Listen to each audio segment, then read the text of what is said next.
And the show is live. Welcome to a new episode of the Electrek podcast. I am Fred Lambert, your host, and as usual, I'm joined by Seth Wintrow. How are you doing today, Seth? I'm good. All right, we don't have a crazy big show this week. Like January, February, it's pretty slow in our industry, but there was a few interesting things that we're going to get into.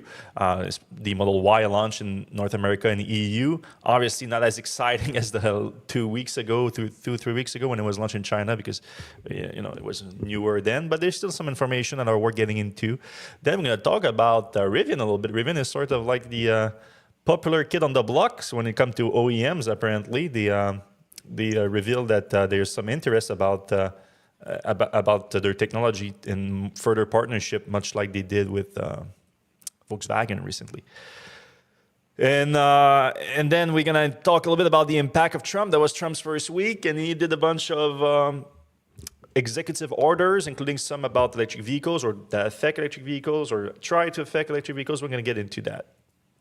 All right, let's start right off with the Model Y, new Model Y. That's how Tesla is calling it, really, the new Model Y. In North America and Europe, they open up the configurator for those. But this is quite of a unique launch for North America. So a lot of people we had some expectation about this based on the Model 3 launch last year. Well, 2023 through 2024 when it was launched in China, and then 3 months or so later in North America.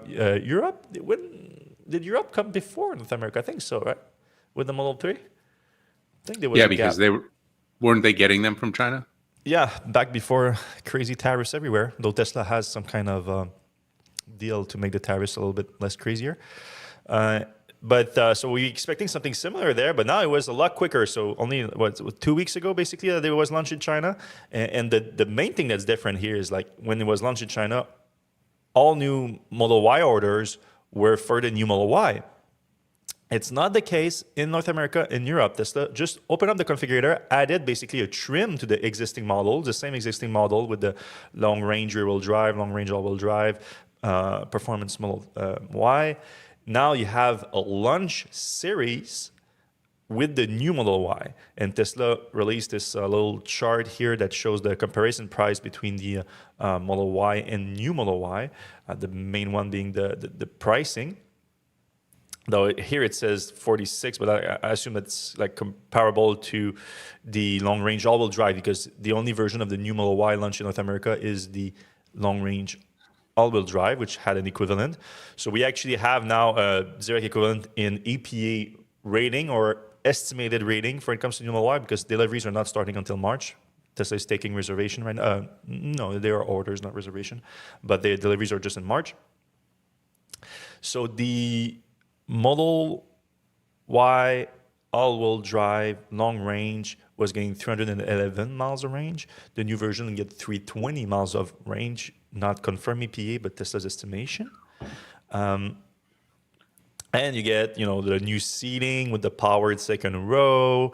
You get, the screen in the back. You get the new suspension with noise reduction.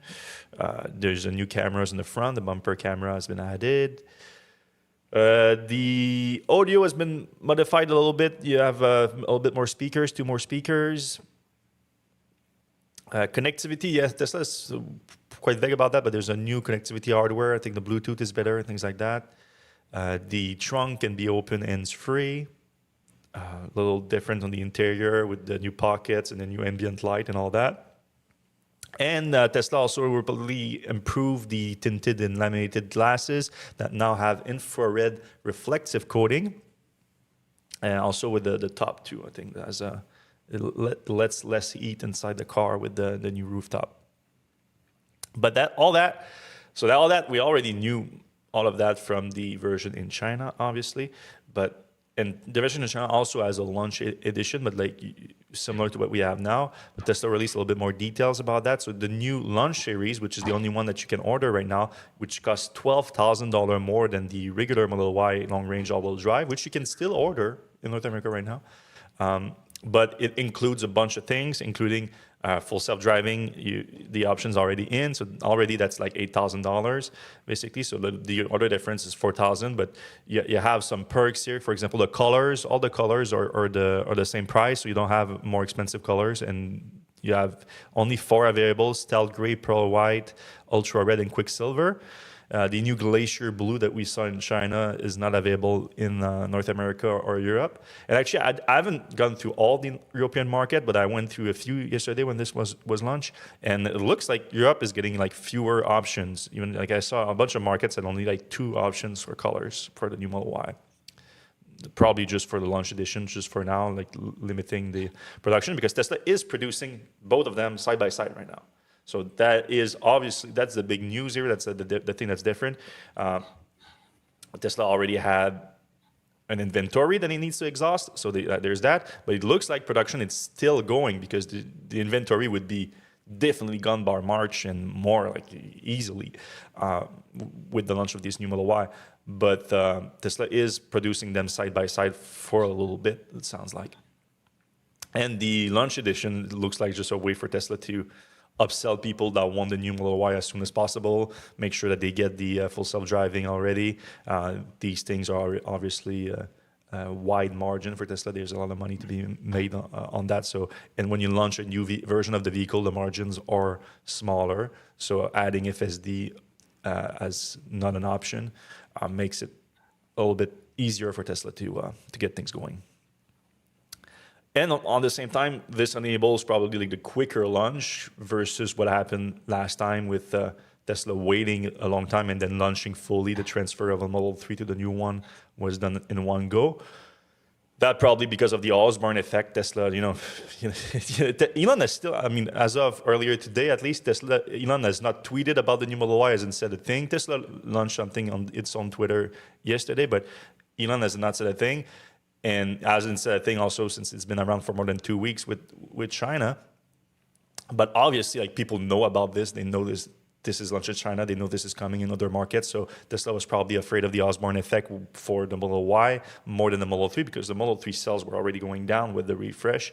While Model Y sales, you can argue, also are stagnant or down, depending on the market. But it is a much bigger vehicle program for Tesla. Model Y makes is Tesla basically right now.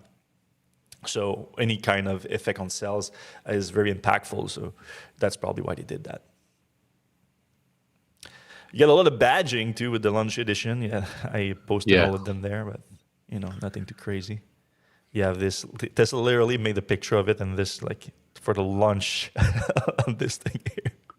I feel like this one is a little bit much, but you do get also, like, it sounds like a different interior too, because the Tesla says specifically for the launch edition you get premium textile trims. Then they post this picture here. I don't know if it's the matte or if the interior is actually different here, but they also have vegan suede for black interior. So the black interior has a different vegan suede than the usual fabric that they use for the interior, which I don't even know what that is. I know it's not an Alcantara. They gave that up a while ago, but it's some version of that. I guess. All right, in Canada, I know we have a lot of podcast listeners in Canada. Tesla just announced some giant price hikes across the entire lineup, taking effect February 1st. So Model 3 is getting a $4,000 to $9,000 difference. $4,000 for rear-wheel drive, $8,000 for long-range all-wheel drive, $9,000 for performance, and then all Model Y gets $4,000. All Model S and X version get $4,000 Canadian increase. So that's a big money difference. And as usual, Tesla doesn't explain those price changes, but we have a pretty good idea of what's happening here. Obviously, this chart here is one of the main factors. There's a big drop in the Canadian dollars versus the US dollar over the last few months. Since October, there was like basically over the last year, it's 6%, but much of it happened over the last few months. So Tesla needs to adjust to that because Canadian Tesla vehicles are US made, obviously. And but the February 1st thing is the one that got a lot of people thinking, is like, if maybe Tesla starts to predicts that we know that Trump has signaled that he wants to impose a 25% tariff on all goods coming from Canada. Obviously, that doesn't affect Tesla sending cars to Canada, but the Canadian government has been extremely clear that if the US wants to do that, they're going to retaliate.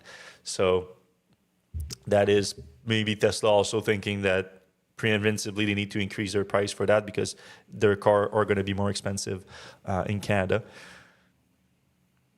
And I don't know how that works exactly for the cars on the tariffs. So I think you have to put it at the sticker price because Tesla like delivers the car to Tesla Canada and then Tesla Canada sells them to customers. So Tesla has to, take care of the tariffs and then pass them on to the consumer always pays for the tariffs at the end of the day. But I think it needs to be at the sticker price for Tesla for vehicles. I think because of how they are imported in the country. Because I don't import a car in the country. Tesla does. That's going to be a big, that's going to hurt a lot. The Canadian EV market is going to take a big hit in 2025 because the incentives are going away too. So the federal incentive has gone away for January 1st, I think. And then the Canadian one was reduced January 1st greatly. The Quebec one, when Quebec is the biggest EV market in Canada because we had strong incentive for the longest time and the market is really pro-EV. Went down January 1st and then is going completely away or suspended temporarily, they say, but we don't expect it to come back necessarily soon, February 1st. So February 1st, and then on top of that, Tesla is increasing the price of its two most popular vehicle, which are the two most popular EVs in Canada, by $4,000 up to $9,000, depending on the model. So, Not looking good. Not looking good. The other EVs are doing well in Canada. I see a ton of Equinox EVs around, seeing a bunch of Polestars and things like that coming up. So those, might also be hit by tariffs, and they're also hit by the lack of incentive. But maybe they'll try to adjust and reduce prices instead of going up. But obviously, they're not. They don't have great gross margin either, so they don't have a lot of room to do that. It's a bit worrying. All right, this is fun. This is a nice little middle finger to Hardware 3 owners like myself out there. So Green, our friend Green, the famous Tesla hacker that often finds new features in Tesla software and gets new hardware, finds new hardware that Tesla computer and breaks them down and finds new feature for us, has come across this new computer here. It's a new Hardware 4 computer. Possibly the Hardware 4.0 that we were talking about. Not exactly clear on that, but likely that the new computer Tesla recently launched. And he was very confused by it because he's never seen something like that. This one was for a Model Y, and the markings on it said it's a Model Y reloaded computer. So instead of being the Model Y Hardware 4 computer, it's the Model Y reloaded. And some people thought it might be the new Juniper computer coming up, but there's no clear evidence of that because there's not the cable for the rear screen like there should be on this computer because the new Juniper has a new computer. So it's probably more the 4.1 that we've been talking about for the last few months that Tesla has had issues with. And based on what Green could put together, he believes that this is a replacement service unit for retrofits so that you could retrofit the Hardware 4 computer to this one, which is a good news for Hardware 4 owners, but Hardware 3 owners have been waiting for a retrofit to more powerful computers for a while because we've been left behind with software update for full self-driving for a while now.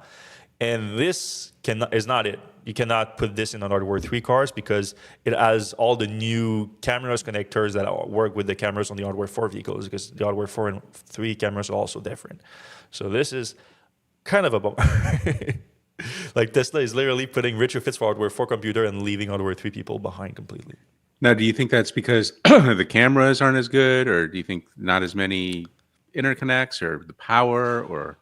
I just don't think Tesla think it's worth it to update Hardware 3 cars. I don't think financially it makes sense. They develop a new computer for it that works, that can fit.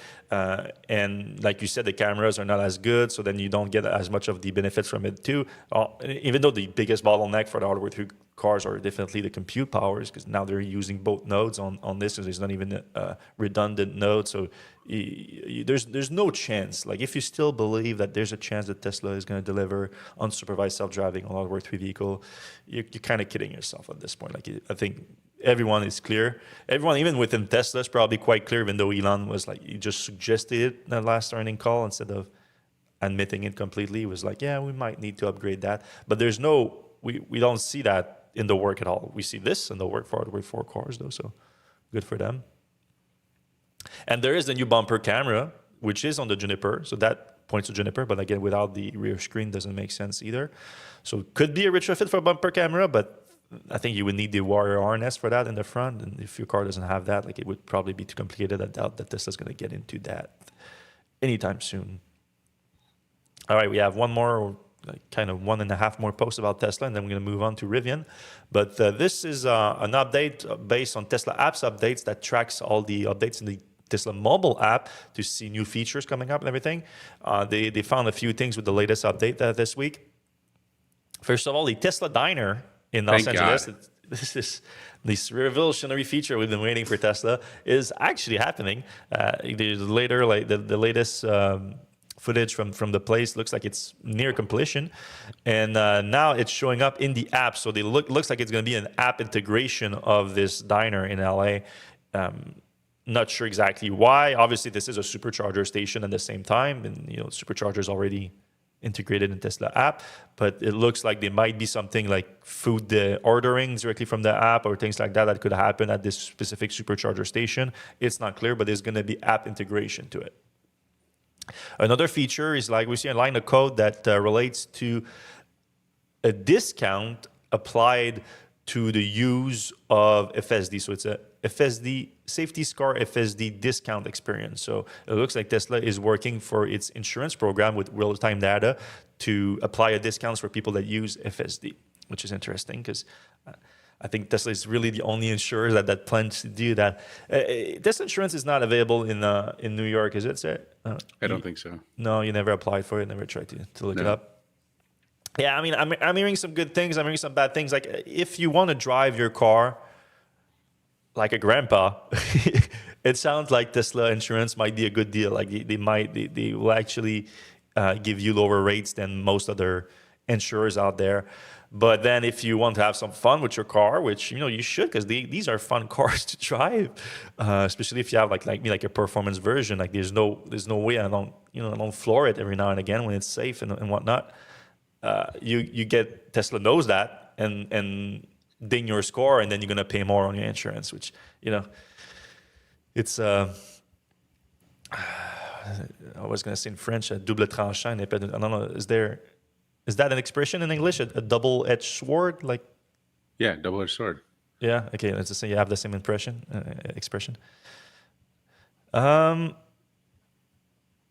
Oh yeah, now you're gonna have alert message that gonna tell you your vehicle must be connected to the internet to calculate the expected range based on age and mileage. Oh. So basically, if your car is connected to the internet, you're gonna have better. You're gonna let you know that you're gonna have better range calculation, basically. It's an interesting feature. We know that Tesla has been using internet for range calculation with adding a bunch of different factors to make it more precise, which we appreciate because I do think that this is the biggest thing to curb range anxiety is to have the correct range show up. So now at least you're going to know if you see a difference in your range, you're like, yeah, well, hey, does that make sense? Like my range normally is better than that. It might be just because you don't have internet connection right now. So Tesla is going to let you know that, which I think makes sense. It's a good thing. And then the other few things that were in the app update is give us a little bit of idea of what's going to be coming with the Cybertruck rear-wheel drive that Tesla is going to launch later this year. So there was a few line of code that suggests that the vehicle is going to have a manual tonneau cover, which I find interesting because the tonneau cover is pretty useful with the Cybertruck. It is a big feature, and now you're going to have to move it manually instead of automatically within the car and outside the car. So kind of a bit of a bummer. And the truck beds outlet are going to be optional, it sounds like, from the app too. Well, that's another big one there. So Tesla's going to upcharge you to get outlets inside your Cybertruck's bed. Things to keep in mind. I think Tesla's gonna. I don't think Tesla wants to sell the Cybertruck rear-wheel drive much. I think they want to try to push you to the Zoll motor one. Yep. All right. So if you haven't missed the inauguration of the president this week, Elon made quite quite a lot of headlines at this thing. Mainly for being a dork. He usually is on stage with his, his little dancing and whatnot. But then after that, his thank you was a heartfelt, giving his heart out, had a lot of similarities with the Nazi salute. And when I say a lot, I mean it was the exact same thing. And obviously it created a whole thing around that with people calling Elon a Nazi. And, whether you want to call him a Nazi or not, like, he did it. Like, this is the 100%. You can argue it was not meant to be. Like, I don't care. We don't know that. Only Elon knows that. But the movement itself was definitely that. There's no, I don't know about what you said, but. My feeling is that he meant to do it. He's not a Nazi, but he wanted to stir controversy. He wanted to get people to say that he was doing it. He did it on purpose. Yeah. He knew it would be controversial. And then he, planned to say, oh, no, that wasn't a thing. This is all planned. Like this. It seems likely to me, yeah. Yeah, I think Laura Ingraham, another conservative personality, did something similar. And also was planned, also meant to signal people and create a controversy. And hers was even not as obvious as Elon's. Right. And I think it was an opportunity, the legacy media that he likes to attack all the time. Right. And, it was bait. It was bait. He knew that we were going to go from that, and then it was going to be an opportunity for him to do it. It's kind of obvious at this point. Because if it was really just a mistake, and because no one does, my heart goes out. The people even brought up a bunch of other version of when Elon said that my heart goes out to you, and he does a gesture that is completely different from this Sig Heil that he did this week, and you can clearly see the difference. So. I think the same as you on there. And regardless, so this basically fueled a lot of people that do think he's a Nazi, though, and that there's some evidence behind that from him, retweeting, and boosting a bunch of white supremacists for the last 2 years or so. And, backing the German far-right party that a lot of people link to neo-Nazism.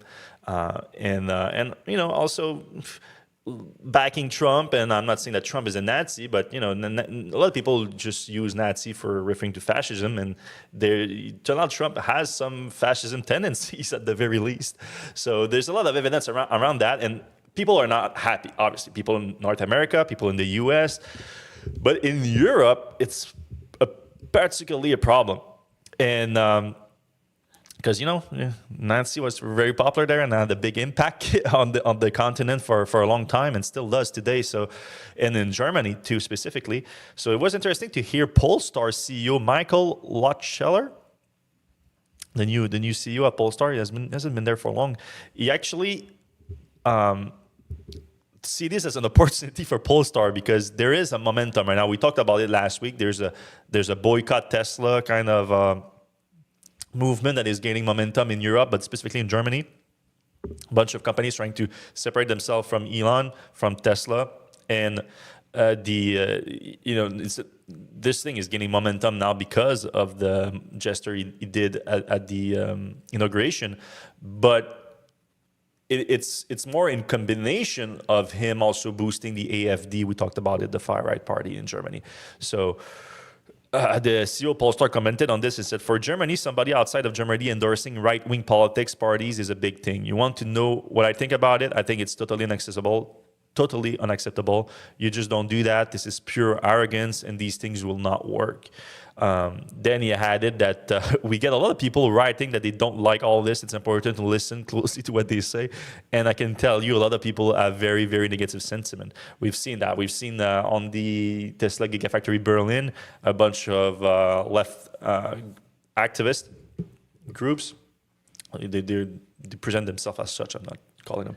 And they projected Elon's Nazi salute or Roman salute for some people that like to call it that on the factory with the word hell. Is it hell? Heil?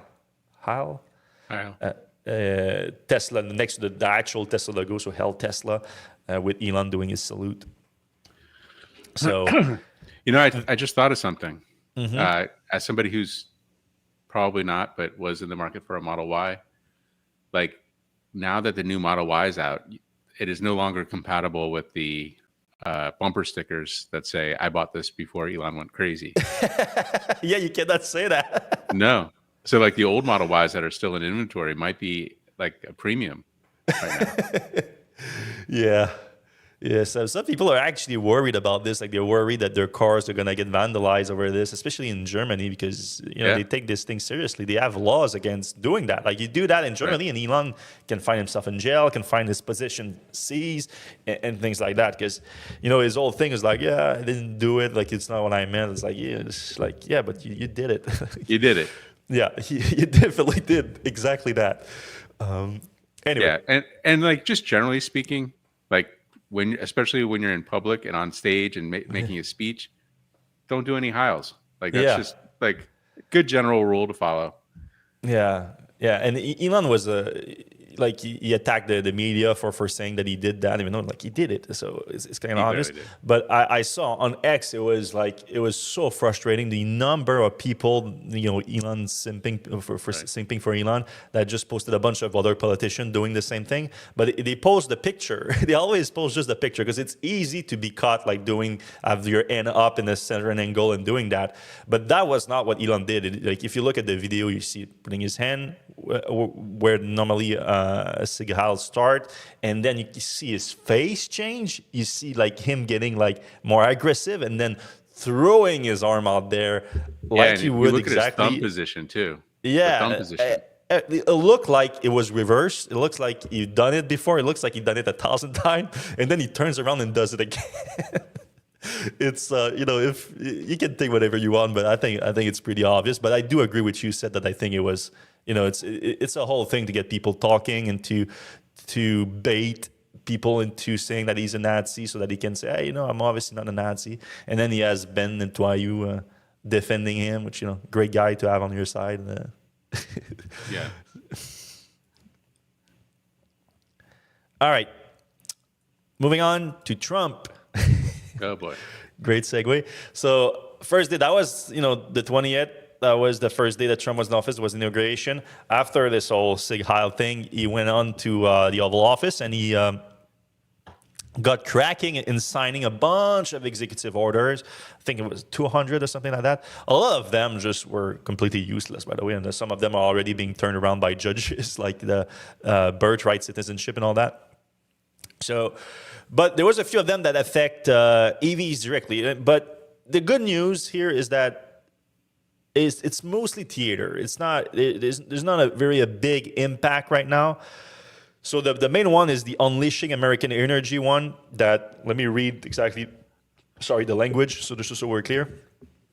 To eliminate the electric vehicle EV mandate under quotes, and promote true consumer choice, which is essential to economic growth and innovation, by removing regulatory barriers to motor vehicle access, by ensuring a level of regulatory playing field for consumer choice in vehicles, by terminating, where appropriate, state emission waivers that function to limit sales of gasoline-powered automobiles, and by considering the elimination of unfair subsidies and other ill-conceived government-imposed market distortion that favors EV over other technology, and effectively mandate their purchase by individual, private business, and government entities alike, by rendering other types of vehicle unaffordable. So as you can see here, this was written by Trump. The language, like try to read that in Trump's voice, it makes no sense. But anyway, so the first line here is to eliminate the EV mandate, which they put under quote, because there's no such thing. Like there was not really an EV mandate. There was a goal, a loose goal that was not enforceable in any way, of achieving 50% EV sales by 2030, which now looks impossible. But so now the goal is not a goal anymore. It's nothing, but they kept calling it an EV mandate. The more threatening one is removing, where appropriate, state emission waivers. So it looks like he wants to go after CARB states again, which he did the last time he was in office, and he failed to do so. So I think we shouldn't be too scared about that here. I think the CARB's emission standards are going to stay on. It's the state level, and the states decide to join them, and the federal government was told to back off the last time. And then there's the considering the elimination of the unfair subsidy. So this is the federal tax credit, obviously.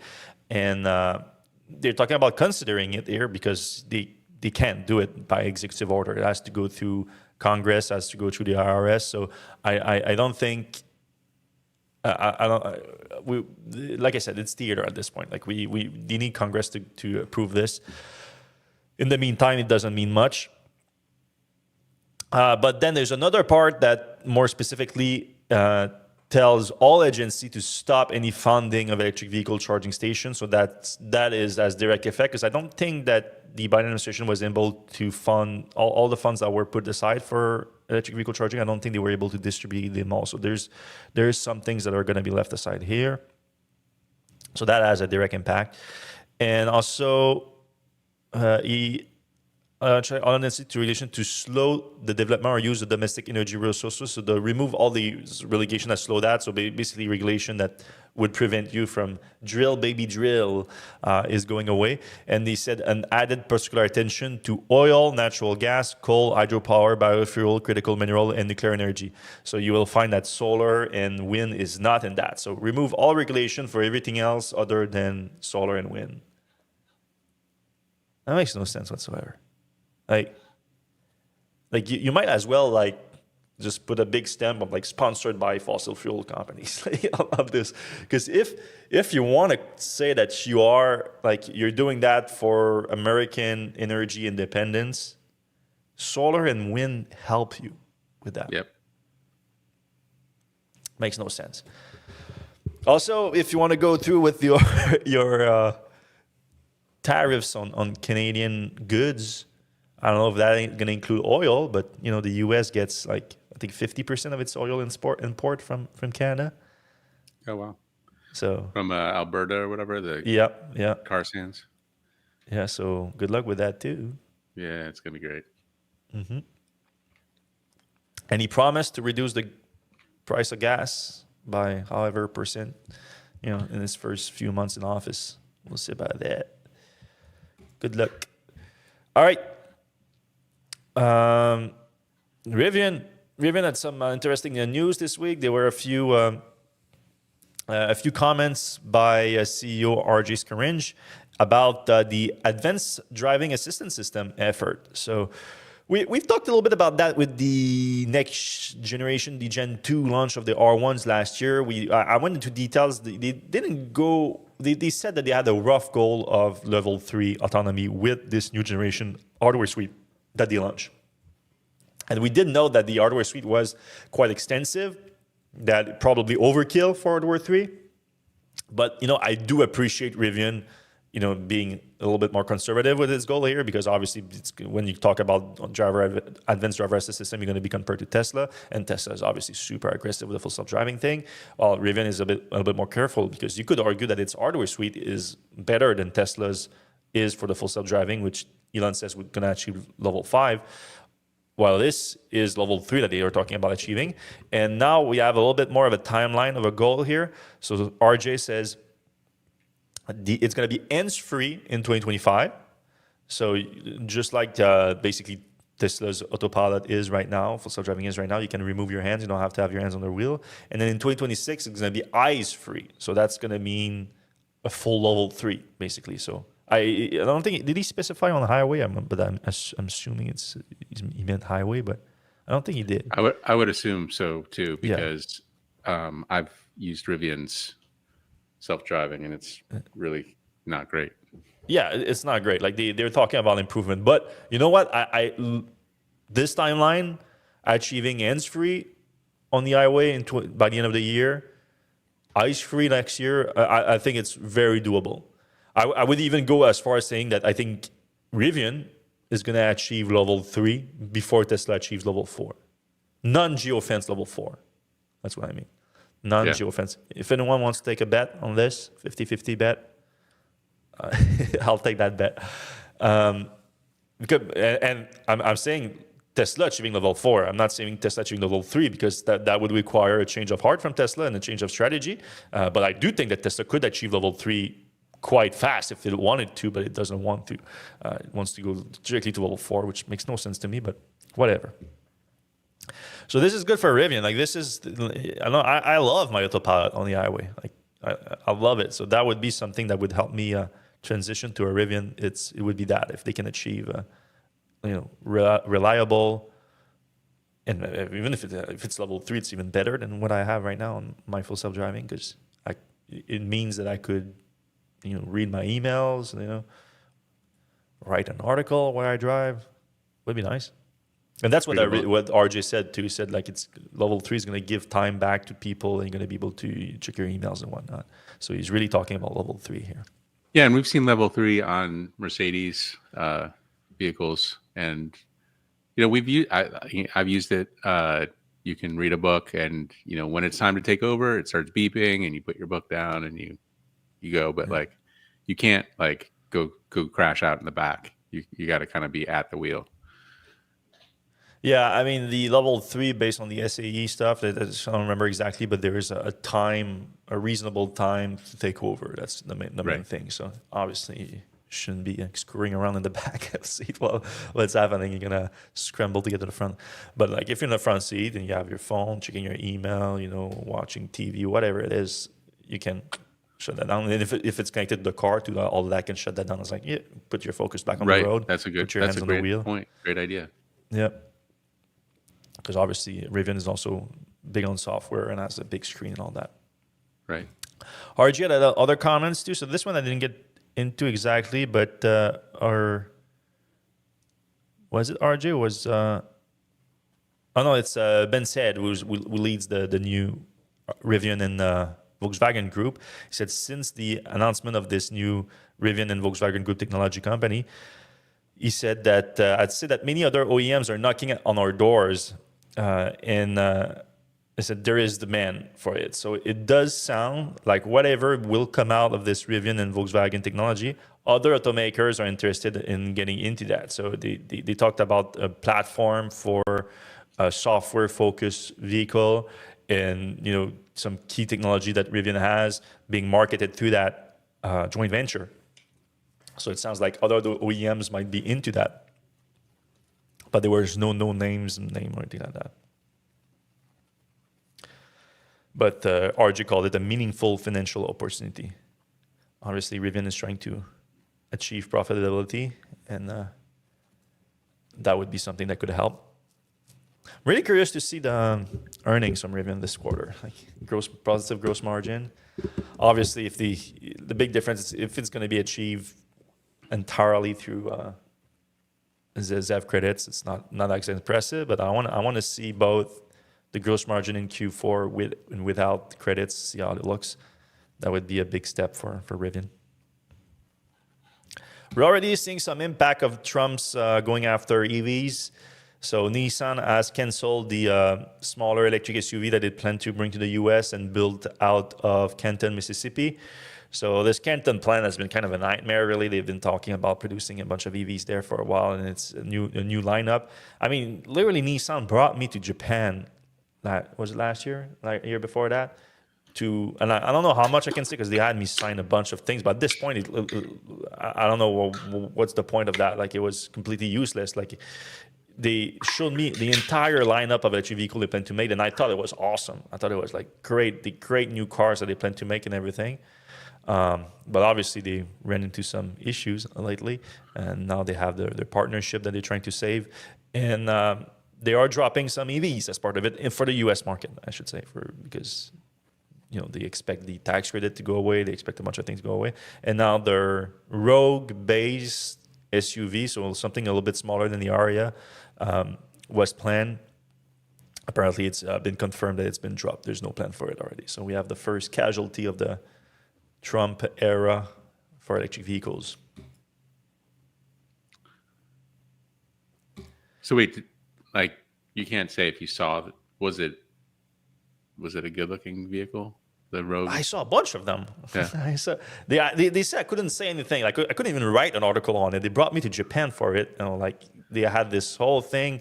They brought me into it looked like a secret lair to their R&D center. Like it's outside of Tokyo. It's like an hour outside of Tokyo, and you have to go through a tunnel and then you end up in a valley, and then that's the whole valley is just Nissan stuff and buildings and all that. And then they brought me here, and like there was the entire lineup of EVs and other vehicles too, and non-EVs too, that they plan to launch. And I was like, man, okay, that's why you only launched the Leaf, and then 10 years later the Aria. You guys been working on this in secret. That's cool, but like none of this is coming out now. It kind of reminds me of the GM battery day they had in 2020. Yeah, but the GM was at least a lot more open about that. They released some pictures and some. Yeah, and eventually those things are making their way out. Yeah, we're seeing some of them now. I mean, the Cadillacs were there. I mean, the electric pickup truck were there. There were a lot of things that actually came out. Hyundai is talking about rebadging some commercial EVs in the US to sell them through GM. That's literally what they said. That was Hyundai CFO Lee Sung-jo. We are considering rebadging our commercial EVs and supplying them to GM, he says. Added that the deal would pave the way for our entry into the North American commercial EV market. Just market, actually, he said, but specifically said commercial EVs before that. That's interesting. We're talking about, I don't know what put these pictures there, because it's actually not these cars. These are not commercial cars, but this right here. That's one that's sold in Korea. So the Hyundai ST1 EV business platform. And I don't know what this is about, obviously, because GM has the Bright Drop. They have their old old EV thing already. So I don't know why they would want to do that, but. Yeah, I don't get the whole like have another company build you a car. Yeah. Like, isn't that the point of being an automaker, is to make autos? Like the whole like, I mean, GM is selling Honda Prologues, like, and then they're buying EVs from another. Like, it just doesn't make any sense. It's going a little bit too far. Like there's been some of that in the industry forever. Like other cars using like Honda engine or something like that. Like that makes sense. The Rivian thing I can understand too. Making like the software for an automaker that the legacy automakers are not super great at software, and Rivian is a software first company. So things like that make sense to me. But making the whole car and just putting like GM badge on it is like, yeah, I agree with you on that. Like, I don't get it. But GM does it for Honda through the other way around. So right, it's crazy. Yeah, well, this is Hyundai, not Honda, but the same principle. Right. All right. I actually didn't ask people to put the comments in, and now we're a bit late, but we are done with the articles for the week. So if you guys have any question for us, you can put it in the comment section right now. It can be about any of the stories that we discussed today, or any other stories in the EV world that you want us to our take on. So you can put that in the comment section right now, and we can get into it. But we can get into just the general comments that were posted while we were talking earlier. All right. Carl in San Diego says, I saw some reporting that wraps adhesive are permanently sticking to Cybertruck's stainless steel when owners try to remove it. Tesla apparently offered factory wraps. Will owners sue? I saw a picture of that. Like, I didn't wrote an article on it because I just saw one picture of it. Like, yeah, there was the line on it and everything. So I would need to get more evidence of that. But also, I don't think that was a Tesla factory wrap, though. I think I'm pretty sure that was like a third-party wrap. So I think we need more details about that before we talk about lawsuits. Yeah. Sounds like if I had waited and not buy my 2024 Model 3 Performance, I would not have been able to transfer FSD from my 2018 because FSD is already included in the price of the new Y. That is an interesting thing about the new Y, having it included. Yeah, so now you're screwed if you're a Model Y owner that paid for FSD and now you want the new one. But at the same time, you just wait for the... You wait for the non-launch version of it. I don't think that's a big deal. But if you wanted it right now and you thought, Tesla's going to launch it around March probably, which what people thought too. Like, Tesla unveiled it sooner than we thought, but they are launching it pretty much at the same time because delivery is starting in March. So yeah, it's not... It is a bummer because now you're going to have to pay again for FSD. Yeah, I can talk a little bit about that. That's a good segue because I'm writing an article on this right now, but we can make it like a little podcast exclusive because with these price increase in Canada, I did actually look to upgrade right now, and I found the perfect car, exactly the car I wanted, with a demo vehicle with 2,000 kilometers on it. I'm like, all right, let's... If they do the right thing and give me, because there's no FSD transfer officially anymore, if they do give me the FSD transfer, I'm going to do it. So I placed the order on the car, talked to the guy. First of all, one of the worst experience I've ever had, one of the worst conversation, the most frustrating conversation of my life. I tried to buy a car last month, and then Tesla just stopped talking to me in the middle of the craziness of the end of the quarter push. But I did my trade-in estimate, which was still valid is still valid until February 5th. And on that trade-in, they put on my Model 3 $21,500, including value FSD. That's what's written on the quote. With the new car order, I'm like, hey, can you just use the trade-in that I just did so that I don't have to go through the whole process again? It's like, no, you have to do it again. I'm like, all right, I just do it again, do it with the same pictures and all that. Update the 300 kilometers more that I had on the car, and that's it. And Tesla sends me back a quote of $17,500. $17,100 with FSD included. And I send them both quotes, and I'm like, what is this? What's you just devalue my car by $4,500 or $400, $4,400 over a few weeks, and you both say that the FSD is included. Like, now the FSD shouldn't be included on top of it because there's no transfer. Like, what's happening? And I get into a 30-minute text conversation with the guy at Tesla trying to gaslight me, saying that both quotes are the same. He says, like, no, but this quote is $4,400 less because you're going to have FSD on it, because you're going to trade in your car with FSD. You're going to be transferring to the car.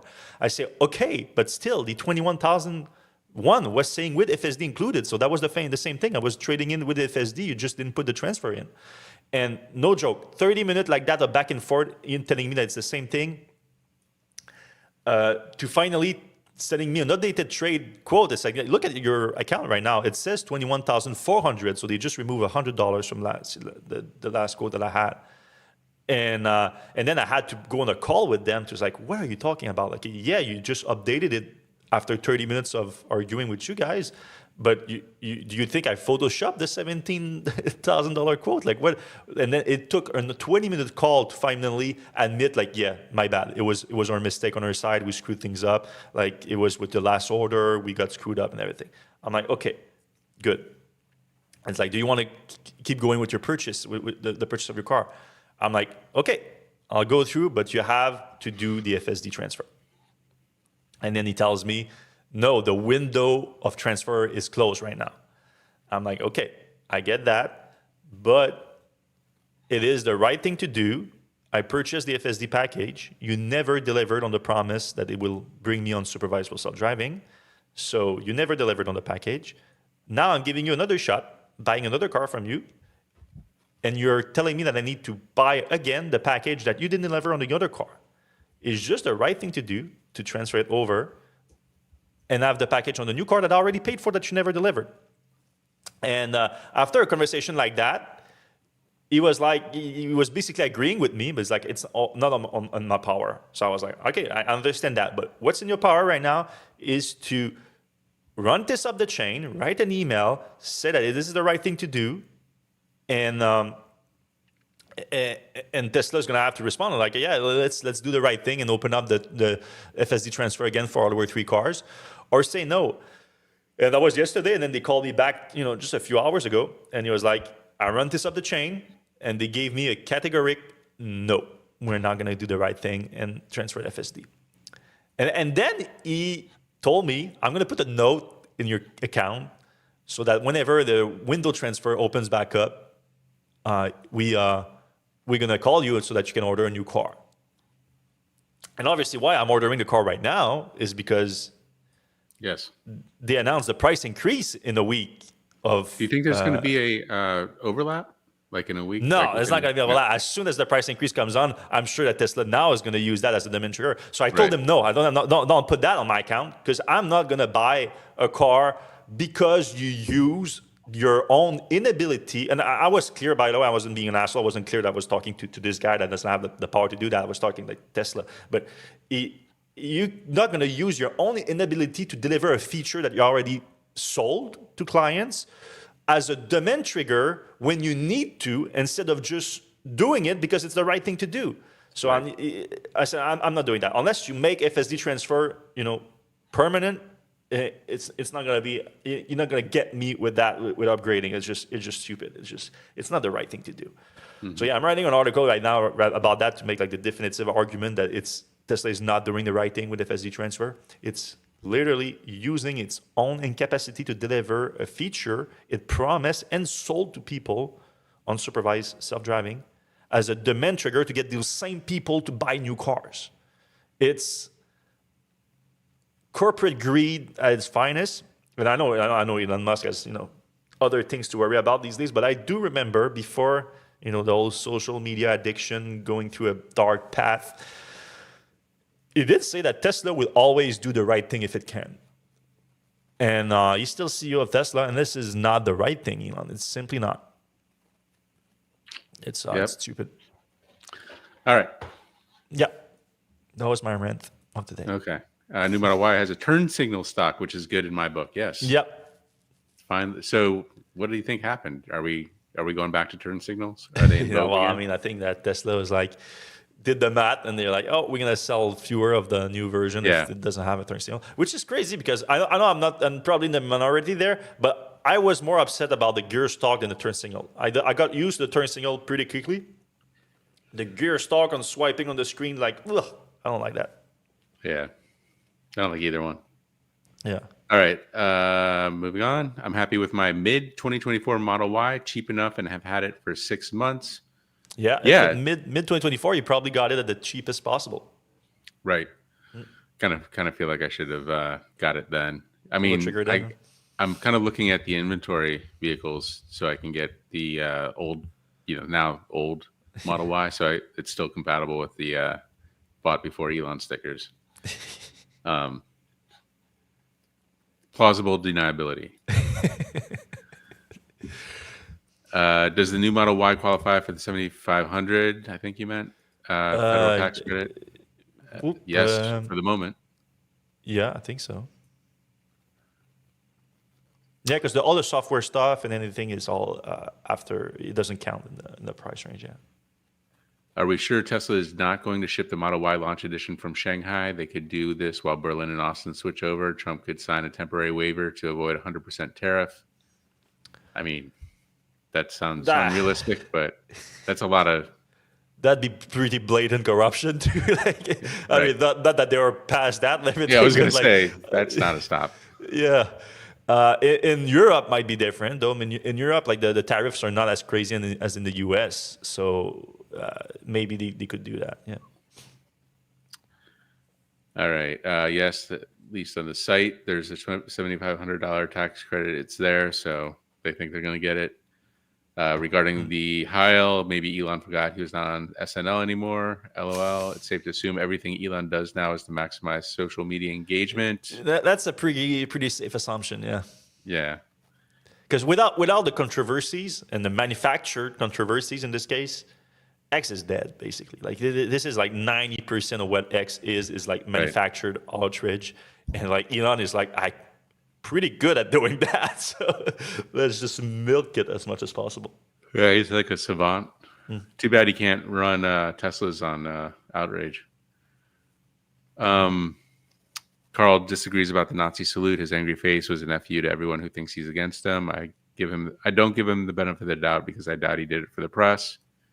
His face is quite upsetting as he's does. That's why I don't get the people that keep defending him like he didn't do it. Like you see his face change when you do it with some aggressiveness. It's scary almost. All right, Donald Parrish is getting a lot of Polestar emails. I guess they smell blood in the water. I haven't got my tickets just yet, but I did register and everything, so I should be testing out pretty much the whole Polestar lineup in Sweden next month. Oh. I'm really, really excited about that because I haven't had that much experience with the Polestars. And there's going to be some snow, probably. The new ones, yeah. They're being very Swedish about the whole thing. They say like, so we're going above the Arctic Circle, I think too. Oh wow. Yeah, and they say like they're gonna do like cold plunges along the road. So I think it's like, what does that mean along the road? I'm a fan of cold plunges, but not outside in the Arctic Circle. Okay. Well, I can't wait for that video. Yeah. Electric Brian says, unsurprisingly, Trump wants the health of women, abortion to be up to states, but demands the health of everyone, emissions to be up to him. Hmm. Well, he Interesting doesn't point. believe in emissions No. cause problems. So He says he doesn't like windmills. No one likes windmills. Also, the solar fields. Ugh. That's literally what he said today. yeah. It'll be interesting to see the comparison of the new Model Y with Rivian R2S when it comes out. I don't think the R2S is going to be as efficient. Like it just doesn't look like a very No, it doesn't aerodynamic look like. vehicle. I love my Leaf, but they are done, sadly. We need more affordable EVs, many, many more. Yep. Would be nice. When do you think Chevy will show the 2025 Bolt? Chicago show in February, New York show in April. I would love to see it. I better get invited to whatever that is. I want to go. Yeah, you're like one of the biggest fan of the Bolt I think TV I might then. be the biggest. Yeah. Yeah, you All right, had how many, when- like 2 or 3? I'm on my second Bolt. Second Bolt, but you also bought one for your mom, so it That's kind true. of count. It kind of counts.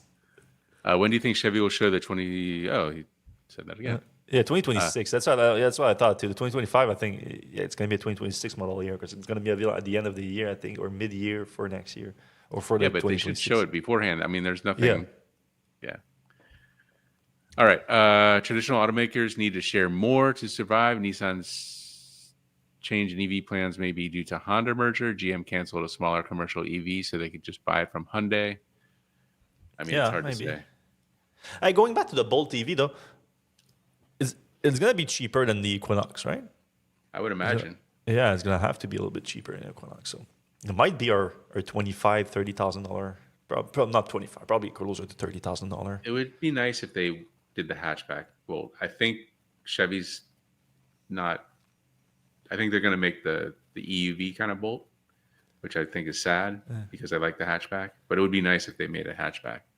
It would be nice, especially with the Equinox. Like with the EUV is like closer to the Equinox than Yeah, than the Bolt EV hatchback. right. All right, question. Why would Lucid not be selling more tech than Rivian? The Gen 2 battery and drivetrain seem to have issues, including thermals and motor failures. I have heard some problems with Rivian, but I think that's like any new launch. Yeah, It is a there's good some question, issues. though. Like Lucid's got some great tech. Like they've got great battery tech. They've got great And they efficiency motor started tech. out as a powertrain company too. It was called Ativia, I think, at Something the like beginning, and it was made to sell battery packs and powertrain to people. So yeah, you're right. It's a good point. Been waiting to afford a Tesla. Love the new Y. Need a new car this year. All right. We're not going to talk about the thing. Won't get one with Elon at the helm. Yep. Hey there, Amazing. Elon sucks. All right. Between the turn signal and round wheel, Tesla's having their Apple firing Johnny Ive era. Yeah. What did Johnny Ive remove that you want to? Well, Apple just went back to a lot of this stuff. So, like, you might remember the MacBook had like MacBook Pro had like 0 ports, like it was just USB-C on the side. Yeah. And then they went back to having HDMI and having like different ports on the Pro. Well, the HDMI is good, but they brought back the MagSafe nonsense too that no one wants to use. Yeah, I mean, So they have the MagSafe, but they also have like a SD card reader. Yeah, that's right. That's right. So they took it all away and then they brought it all back. So I guess that's the thing. But Johnny Ive hasn't been at Apple for a while. Yeah, it's like a decade now. A lot of Connecticut people here. Sylvian canceled his Cybertruck and probably looking to sell his Highland. Oh, interesting. Sylvain has the performance on it too. Oh, how much gonna sell that, Sylvain? I love Elon Musk. I don't care. Why don't you just put a sticker on there like F Elon? Yeah, the island still has the how do you call it? Plausible deniability. Yeah. You still have that with the island, even though it's Elon. So The the window's island is pretty early close. 2024. Elon was already like quite out there for that. Wow, F Elon is how you spell felon, isn't it? F Elon. Interesting. Gigacast shock towers crack. This is worse than big block Hemis twisting frames. Oh, I don't know what he's talking about. Is it? Yeah, I don't know. You can put braces between the shock towers, shocks impacting against fragile cast aluminum. I think talking about the build of the gigacast thing, something. Elon has proven he doesn't have the mental capacity to have anything to do with the success of Tesla. He is only hurting Tesla. That may be true. Guy busted his casting on a Cybertruck hitting a pothole. Okay, that's what he's talking about. Okay. Elon has proven that he doesn't have the mental capacity to have anything to do with the success of Tesla. He's only hurting Tesla. This is interesting because I just posted an article on that was very well received. I got a lot of messages about that. If I can pat myself on the back a little bit, people can go check it out. Now I'm forgetting the name of it, but it's something like Tesla. Elon Musk is a Tesla founder, but he's not behind its main innovation. And it goes through. It was a little bit to address because I see a lot of people. I'm no fan of Elon Musk, even what I just said. Obviously, I think people know that, but I don't like the people just kind of also dismiss all his contribution to Tesla, and they even say that he's not a Tesla founder. And I know there's some nuance there, so I go through the whole history of Tesla's founding. And I go through where credit is due. So I think Elon deserves a lot of credits around Tesla. But I don't think that he is behind the main innovation at Tesla, which a lot of people give Tesla credit for being a car company that's a technology company. That predates him. At Tesla. It was a Eberhard and Tarpenning idea, the two original co-founders. The idea of the software first, battery software and motor is going to be Tesla's 3 core technology. Obviously, it evolved a little bit since then, but when it comes to the automotive aspect of Tesla, this is still at the core of Tesla. And obviously, I think if you want to be more specific, Tesla's biggest innovation ever was the idea of using off-the-shelf lithium-ion battery cells that had just become a lot better through the consumer electronic market, to use that and package it with thousands of cells into a battery pack that would give electric vehicle a long range and make it a no-compromise vehicle versus casting vehicle. That's also an idea that preceded Elon joining Tesla. It was Eberhard and Tarpenning that had just thought about that through their own work in the personal consumer electronic space. They did a very early handheld device. I think in '96 or something, they had an e-book device that was a handheld, very, very early for their time. And the next generation was using lithium-ion batteries when they sold the company. So that's when they thought, then they were obviously concerned about climate change and all that. And they did the math and electric vehicles could be possible. And with that, if we can package those lithium-ion cells into something big enough to be a car battery pack, it would be a no-compromise vehicle.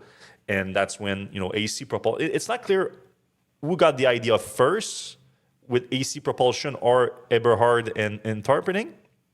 But we do know that it was part of the same thing. It's all, if you read the article, it's clearer a little bit. I'm going fast right now. Mm-hmm. But AC propulsion had the first version of the T0 was using nickel cadmium. Cells. And then they switched over in the early 2000 to lithium ion. And we know that Eberhard was talking to them during the transition, during the conversion to the new cells. So it's not clear if he gave them the idea, because we know that Eberhard tried to get AC propulsion to just commercialize that vehicle instead of doing Tesla. And then when he told them no, that's when they incorporated Tesla in 2023. And then Elon joined in later that year, started talking to Tesla later that year, and then joined in 2024. And then J.B. Straubel connected with Elon over his hydrogen aircraft that he was working on at the time, but they both have an interest in two electric vehicles. And so JB made Elon aware of AC propulsion, and then Elon tried to do the same thing with AC propulsion, convince them to commercialize the product. AC propulsion didn't want to do that, but they were like, hey, we know a guy that's trying to do the exact same thing as you. So they connected Elon to Eberhard, and then boom, Tesla happened. But still, I wanted to put the entire early history of Tesla together and talk about who should give credit for who in the early innovation of Tesla. So that's out there if you want to read that, and if you want to send that to people that question how all things happen. Because Elon deserves a lot of credit for Tesla, obviously, but also not everything. I think a lot of people, so the comment that we were responding to, that Elon doesn't have anything to do with the success of Tesla, not completely true, but I do agree that a lot of his fans blow up his technical contribution to Tesla. He has some technical contribution, but I think a lot of the engineers there deserve credit, Eberhard and Tarpenning, for making the vision first. Elon financing that vision, executing on that vision, but also a lot of the, JB Straubel, I think obviously they deserve a lot of credit, more credit than he's given. Guys like Drew Maglino, guys like Evan Small, guys like Colin Campbell, guys like Franz von Haas, Franz, the designer too, and all that. I think that's great and important stuff that people deserve those credits. All right, I think that's pretty much it for us. Thanks a lot, everyone, for listening to the show this week, and thanks to everyone that commented and asked question. We're gonna see you same time, same place next week. And if you do enjoy the show, please give us a like, a thumbs up, a subscribe. All those things help the show more than you think, and they are free to do. Bye bye.